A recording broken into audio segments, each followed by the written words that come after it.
Hi, so you want to know the basics of quantum mechanics? Great, you're in the right place. What is quantum mechanics? Quantum mechanics attempts to explain the behavior of subatomic particles at the nanoscopic level. It is one of the most successful branches of physics, and there are countless examples of scientific experiments confirming predictions made by the laws of quantum mechanics. What is a particle? One of the particles you will be most familiar with will be the electron. These orbit the nucleus of atoms, and the nucleus is made up of two other particles, protons and neutrons. The electron is an elementary particle, one of the fundamental constituents of the universe. Scientists have found that protons and neutrons are made up of other particles called quarks. Quarks are also elementary particles. Quarks are held together by gluons. Gluons are also particles, but they are different from the quarks.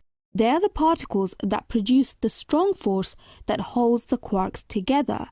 Gluons are also behind the strong force which holds the protons and neutrons together within the nuclei of the atom. Gluons do this by mediating the strong force between the quarks or between the protons and the neutrons, as the case may be. The types of particles like electrons and quarks we can think of as creating matter, and the types of particles like gluons we can think of as creating the forces. There are four forces that we know of: the strong force, the electromagnetic force, the weak force, and gravity. The standard model of elementary particles. The standard model of elementary particles describes how all the elementary particles and forces in the universe behave apart from gravity. How gravity works in the quantum realm is actually not very well understood. We have the matter particles, or fermions, which are divided into quarks and leptons. There are 6 quarks, up, down, charm, strange, top and bottom. There are 6 leptons, electron, muon, tau, electron neutrino, muon neutrino, and tau neutrino. We then have the force carrier particles, otherwise known as gauge bosons. The gluons we have discussed already. The photons are particles of light and carry the electromagnetic force, which holds the electrons in atoms. The W and Z bosons carry the weak nuclear force, which is involved in some forms of radioactivity and plays a role in how the sun burns. Owing to the discovery of the Higgs boson in 2012, that particular particle has achieved something of a celebrity status. Countless Higgs bosons make up the Higgs field, and it is the interaction with this field that gives other particles their mass. For example, the top quark is interacting with the Higgs field, and this is what is giving the top quark its mass.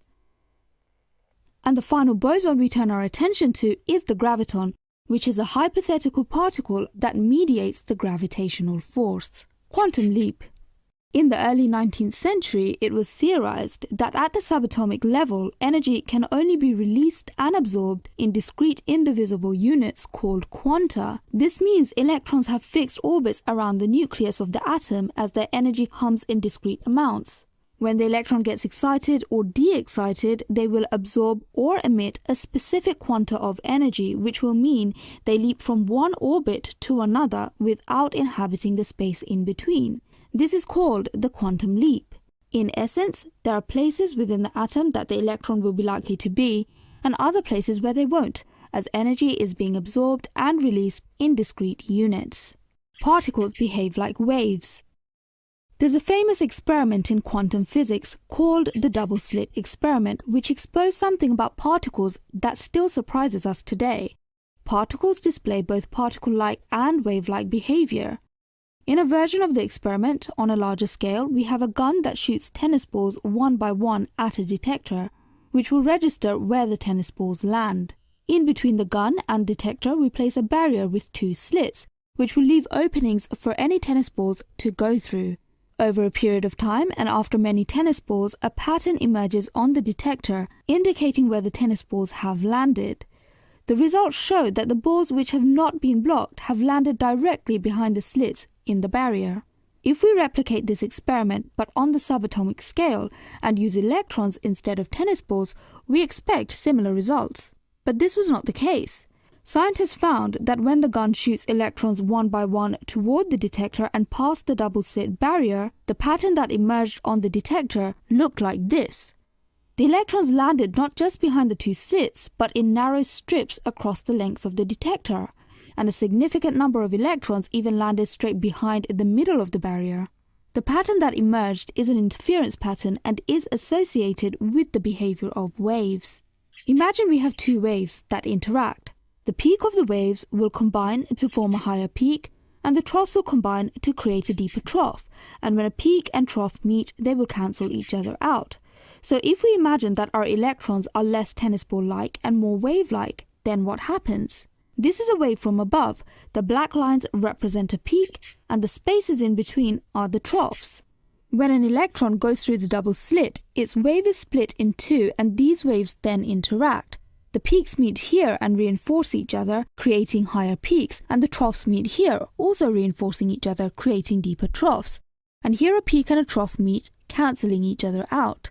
The interaction between the waves results in the interference pattern at the detector screen. Where the waves are most intense, we find more of the electrons on the detector screen, and where they cancel each other out, there are no electrons on the detector screen.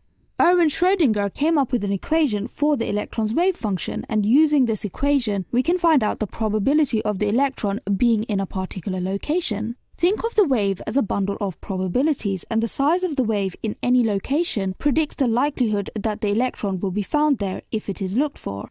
That is why on the detector screen we observe most of the electrons landing in the places where the electron's wave is at its most intense. It seems as if the electron is not in a fixed position but has different probabilities of being in many different places at once.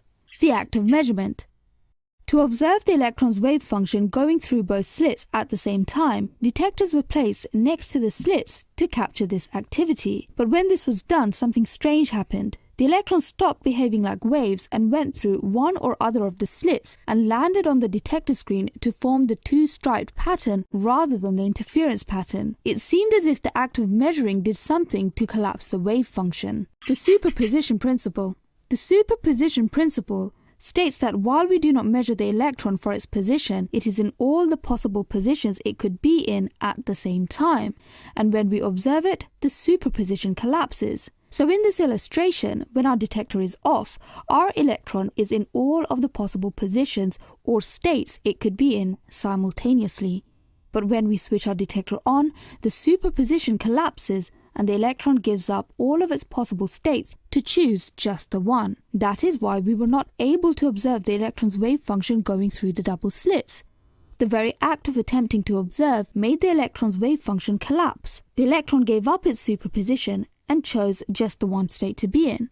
i.e., the electrons actually reverted to particle-like behavior, and that is why instead of going through both of the slits, the electrons that landed on the back detector chose to go through either one or the other of the slits. Let's use one of the most famous thought experiments to further illustrate what quantum mechanics is saying about the electron and the superposition. We turn our attention to Schrödinger's cat. Schrödinger's cat. Erwin Schrödinger described a thought experiment where a cat was placed in a covered box with a radioactive sample that has a 50% chance of decaying and killing the cat. While the box is covered, we have no idea if the cat is dead or alive, and only once we open the box will we know if the cat made it or not. So if the cat were similar to an electron using the superposition principle, we would say that while the box was covered and the cat was not being observed, the cat was both alive and dead at the same time in order for it to be in all the states it could possibly be in. Only when we lifted the cover to observe the cat did its superposition collapse for it to be either alive or dead. Obviously this feels intuitively wrong, and the reason why this thought experiment was employed was to illustrate how odd the laws of quantum mechanics are when it comes to describing the behavior of particles. However, countless experiments have corroborated the results predicted by quantum mechanics. It does indeed seem as if particles have a wave function and that particles are in all the states it could possibly be in simultaneously until it is observed. But why do we see evidence of wave-like behavior from particles and not cats? After all, cats are made up of particles. Well, the reason is, the bigger the object, the smaller its wavelength, and at the size of a cat, the wave is simply too small to be detected. Time-traveling electrons. Another way scientists have tried to observe the electron's superposition in the double-slit experiment was to observe them after they had passed through the slits.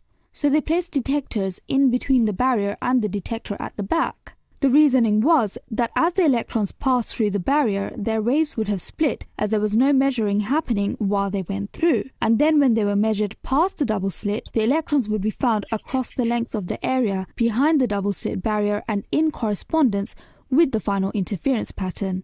But that didn't happen. In fact, when they did the experiment, the electrons were found only in the areas directly behind the slits, and no interference pattern emerged on the back detector. Stranger still, when the detectors were switched off, the interference pattern returned. When scientists weren't looking for the electrons, they continued to exhibit their wave-like properties and land on the back detector to produce the interference pattern. But when the electrons were observed, they collapsed back to a particle and eliminated all evidence of the superposition by not being detected anywhere but behind the slits. So the scientists attempted to outsmart the electrons and decided not to have the detector switched on until after some of the electrons had passed through the slits. But even when they did that, the electrons somehow knew that the scientists were going to switch the detectors on, and the superposition collapsed. There was no interference pattern and electrons were only found behind the slits. Every time the scientists decided to leave the detectors off for the whole of the experiment, the interference pattern emerged. And every time the scientists decided to turn the detectors on midway through the experiment, the interference pattern no longer appeared. So it was almost as if the electrons were going through the slits with their wave function intact, and as soon as they realized that the detectors were going to be switched on, they went back in time, reverted back to particle-like behavior, and erased all evidence of the superposition. So what's actually going on here? Are the electrons actually time traveling? Well, quantum mechanics says that the electrons did not go back in time, but that they did in fact go through both of the slits at the same time, but that as soon as the detectors were switched on, the electrons collapsed their wave functions, choosing to be in line with one or other of the slits and erasing all evidence of their superposition. The many worlds theory. So now we know that measuring appears to have an effect on the behavior of particles, and there have been many theories to explain this. A few notable ones are the spontaneous collapse theory, Bohemian mechanics or pilot waves theory, and the many worlds theory. Of all the theories, the one that seems to have captured popular imagination is unsurprisingly the many worlds theory, so we will touch upon that briefly. The many worlds theory states that anything that can happen does happen. Before we attempt to measure the electron, quantum mechanics says it is in many states at once, and the act of measuring collapses it to only the one state. The many worlds theory states that in fact when the measurement happens, the electrons will collapse to all of the states, but different worlds will observe different results. So in fact, instead of one world, there are many different worlds, and in world A, you may see the electron turn up in position A, but in world B, your clone will see an electron turn up in position B, and so on and so forth. The implications of this are mind-boggling. Every time there is one or more possible option available for the universe splits and creates copies where all possible outcomes come true. So for example, there could be a world where Hitler won World War II, a world where mankind never made it to the moon, and a world where penicillin was never discovered. But there could theoretically be worlds that are much more advanced than us. A world where we have glimpsed further and deeper into the workings of the universe and have been able to achieve immortality. If that was the case, then every person has achieved quantum immortality in one alternate reality or another. Introducing quantum entanglement. Quantum entanglement occurs when two particles become connected in such a way that when the property of one particle is changed, an instantaneous change in the property of the other particle occurs. Entangled particles have the opposite properties or states. Particles have a property called spin, and the particle will either be spin up or spin down in any given direction. When two particles are entangled and their spins measured in the same direction, one particle will be spin up and the other particle will be spin down. According to quantum mechanics, a pair of entangled particles could be separated by an entire universe, and when the state of one is measured and its superposition collapsed, it would immediately collapse the superposition of the other particle, and measurement would indicate that it had the opposite state of its entangled partner. So in this example, particle A and B are entangled and separated by an entire universe. They are not measured and have the superposition of being both spin up and spin down at the same time. When particle A is measured, its superposition is collapsed and it indicates spin up, and as particle B is entangled with particle A, its superposition is also collapsed and it indicates spin down. Quantum mechanics seems to say that entangled particles can communicate with a speed faster than the speed of light, something that Einstein's theory of special relativity ruled out. Einstein called this phenomena spooky action at a distance. Einstein was not impressed by the explanation given by quantum mechanics to describe the behavior of entangled particles, and he actually offered up his own alternative theory. He said that when the particles were entangled, it was decided what states they would each have when measured in any given direction, and there was no communication happening between the two particles when they were measured after they had been separated. According to Einstein, the particles didn't have some mysterious superposition of being both spin up and spin down until measured, but rather at the point of entanglement it was decided what spin one would have and what spin the other would have in any direction it was measured. Einstein's explanation versus quantum mechanics explanation. Professor John Bell actually came up with an experimental way to test whether quantum mechanics or Einstein's more classical explanation worked when it came to explaining the results entangled particles gave when measured for their spins. What emerged was that Einstein's explanation broke down, and the predictions made by quantum mechanics were consistent with the experimental results. The experiment proved that the spin of the particles were not defined specifically in all directions of measurement when the particles were entangled, as Einstein had theorized. Introducing quantum tunneling. In a phenomena called quantum tunneling, it has been observed that particles have the ability to cross barriers they shouldn't be able to. The reason for this is down to the particle's wave function. Let's use an example. This particle here shouldn't have the energy to be able to cross this barrier, but it can, and that's down to its wave function. Even though the probability of finding the particle on this side of the barrier is low, it is not zero, and the particle can indeed tunnel its way to the other side of the barrier.